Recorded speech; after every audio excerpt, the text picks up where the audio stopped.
अस्सलाम वालेकुम। अच्छा, मैं आज पनीरी लगा रहा था तो मैंने कहा चलें आपको भी दिखा दूं। मेरे पास ये पड़े हुए थे सीड्स इनके फ्लावर्स के। तो इसके लिए मिट्टी तैयार की मैंने 3 हिस्से भल मिट्टी, 1 हिस्सा गोबर खाद और बीच में थोड़े से अंडे के छिलके भी डाल दिए। तो ये देखें जी कैसी ज़बरदस्त मिट्टी बन गई है इसकी।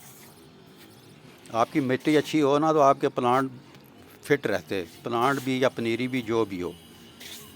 तो ये मिट्टी सादा सी मिट्टी, मतलब इतनी कोई कसूरी नहीं इसमें, बस यही है।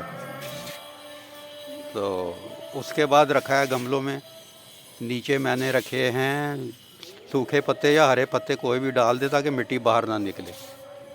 वो करके तो बस इसको भर के तो इसी मिट्टी से ये जो बनाई हुई ना ये डाल के भर के तो पानी दे देना इनको 2-3 दिन पहले, 3 दिन पहले, 4 दिन पहले बेशक। तो उसके बाद इसके ऊपर आपने बीज रख देने।